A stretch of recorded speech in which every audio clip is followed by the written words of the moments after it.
Finally, World Ventures Travel Club will this week officially roll out their first World Ventures Foundation Service excursion here in South Africa. Each year, World Ventures, together with the World Ventures Foundation, run various programs, initiatives around the world. Tomorrow, approximately 50 Southern African-based volunteers will participate in making a difference at grassroots level, working with Botshabelo, a charity that's based in Midrand.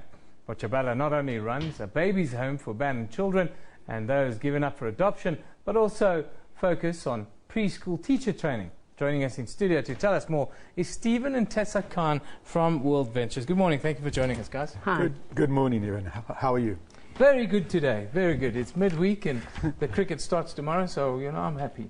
Wonderful. I wanted to ask you about the various programs and initiatives that you guys are involved with, and this charity specifically, if you guys can sort of give us a look in. Great. Okay. Just thank you very much for allowing us here and with SABC. It's just great to be here.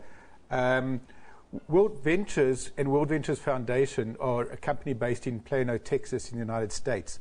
Tessa and I are independent representatives. We need to make that statement right up front, that we don't work for the company. We are just independent reps that volunteer our time towards a good cause. Now, 5 years ago, the foundation was formed within the company, and it started with building what we call bottle schools in Guatemala.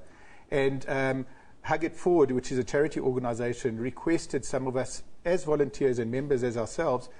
We have the people and the manpower, and they have the principles and the system to work. And that began World Ventures Foundation. So it's all volunteers that are representatives for the company. Tell us about Botshabelo and the sort of interjections you guys are involved with. Wow. Well, I always look at everything as how do I give back?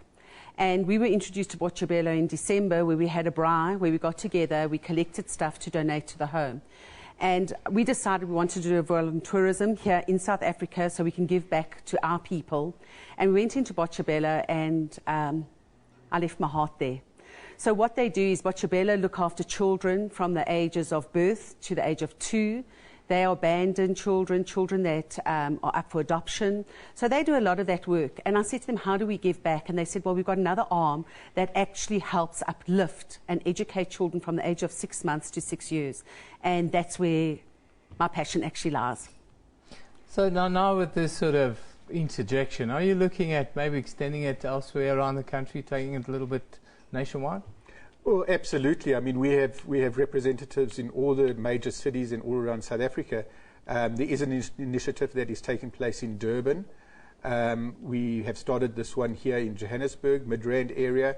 There's one that started in Zimbabwe last year because we're located there as well. So yes, we'd love to extend this further around South Africa. However, we've at the moment identified 14 schools that are part of the teacher training program. And those are the 14 schools that we've earmarked for this year, once a month to go in and uplift and just beautify the environment that the children can be in a better learning environment for growing up. Tessa, tell us about Thursday. Tell us about tomorrow. Now, who will be there, who will be attending, and what will be happening? Okay, so we've got 50 members, representatives around the country that have come to us, even some from Zimbabwe, which is really, really exciting.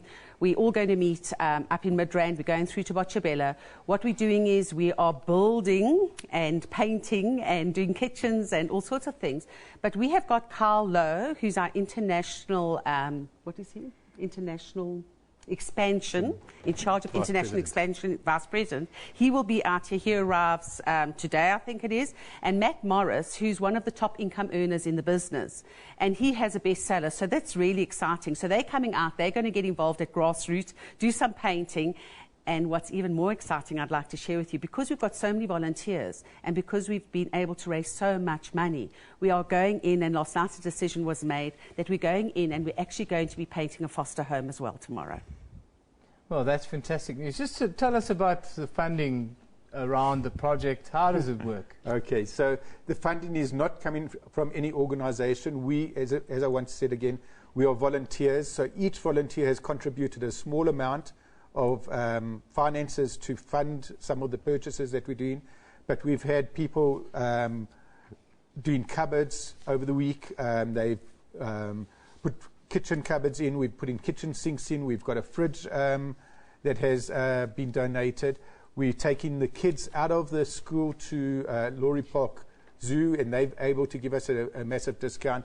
And it's just amazing how giving people are when you actually put this out into the nation. It's just so heartwarming. That's fantastic, and it's a fantastic, and all the success tomorrow. It's a real fantastic initiative, and hopefully you guys can take it around the country and really make a difference. Thank you very much. That's Stephen and Tessa Khan from World Ventures. Of course, they're involved with Botshabelo, and they are doing fantastic work for the kids in South Africa. Let's take a quick and final look at what you are talking about on social media channel. You're watching SABC News. This was Newsroom, where we love it in the morning.